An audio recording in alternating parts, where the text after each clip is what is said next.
There was a time when video games were experimental, chaotic, and occasionally controlled with a plastic drum set. Now, everything's a 300-hour open-world RPG with crafting mechanics, emotional trauma, and a skill tree for your horse. Somewhere along the way, entire genres got dragged behind the barn and quietly shot. First, Vehicular Combat.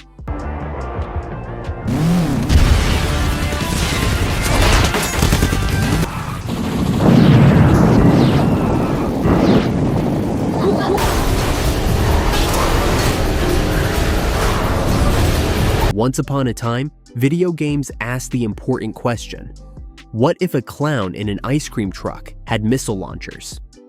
That question was answered with Twisted Metal, a series that said, yes, violence can be car-based. You drove, you shot, you exploded. That was the whole game, and it ruled.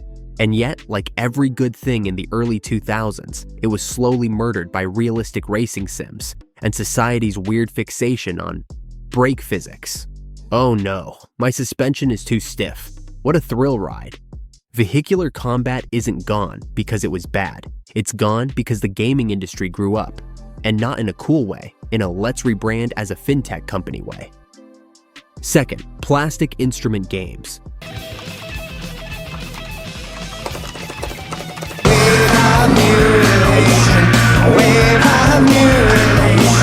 Remember the plastic guitars? The drum kits? That one friend who insisted on doing vocals? From Guitar Hero to Rock Band, music games were more than just a fad. They were a full-blown cultural moment. The plastic instrument era was short, loud, and full of delusion. For one beautiful moment, every awkward teen thought they were in a band. And then came the sequels, and the DLC, and the realization that your entire living room was now a graveyard of fake drums and shattered dreams. But in a true act of musical irony, it all went silent. Oversaturation, expensive peripherals, and the crushing realization that no one wants to store a fake drum kit under their bed led to a swift, tragic downfall. Sure, VR games like Beat Saber are keeping rhythm alive, but nothing quite captured that living room rockstar energy like Guitar Hero 3 on expert mode. Third, arcade sports games.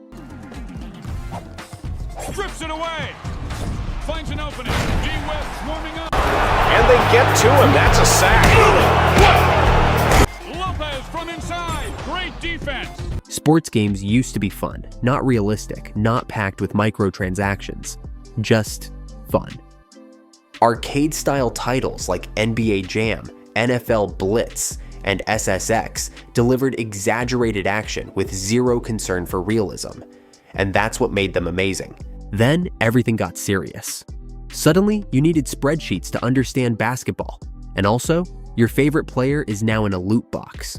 Cool. Publishers doubled down on annual simulations. NBA 2K, FIFA, Madden, all became stat-driven affairs. Tony Hawk came back once, like a divorced dad trying to make up for lost time. He nailed it, crushed it, and disappeared again. Legend. Fourth, light gun shooters. Head there at once to investigate. Return fire. Light gun games were the original get up and move genre. Before VR, before Wii Sports, there were Time Crisis machines that let you duck with a pedal and shoot with a plastic pistol. That's cardio and violence. Unfortunately, light gun tech relied on CRT TVs, which are now extinct, living only in old basements and your uncle's conspiracy bunker. Modern TVs said no thanks to light guns, and the games slowly faded out. Now, VR is breathing new life into the concept, but we still miss the days of plastic pistols, pedal dodging, and unlimited continues. Fifth, point-and-click adventures. Point-and-click adventures were the original "what am I doing with my life" games. You'd wander around for hours, combine a rubber chicken with a pulley, and somehow unlock a door. Logic? No. Trial and error? Absolutely. Did it make sense? Never. But that's what made them magical. Absurd puzzles, great writing, and the creeping realization that you'd never beat it without a walkthrough. Some indie devs are trying to revive the genre, but it's mostly running on nostalgia fumes and the collective trauma of getting stuck on a puzzle for 3 days in 1997. Sixth, traditional RTS. There was a golden age where we all pretended we could command an army, manage an economy, and fend off a Zerg rush, all while eating Cheetos. Real-time strategy games like StarCraft and Age of Empires were complex, chaotic, and deeply satisfying. These games taught you leadership, resource management, psychological warfare, and also that you're not cut out for any of those things. Then MOBAs showed up, and everyone decided they only wanted to control one guy, not 50. RTS became niche, and let's be honest, the average gamer now has the attention span of a TikTok ad, so macro management isn't exactly trending. There are still a few stubborn games keeping the dream alive, but mostly, RTS is now an endangered species, mostly preserved in museum live streams and nostalgia. So, what happened? Well, games got more expensive to make. Risk-averse publishers stuck to what sells. And somewhere along the way, fun got replaced with battle passes. Some genres fade because tech evolves.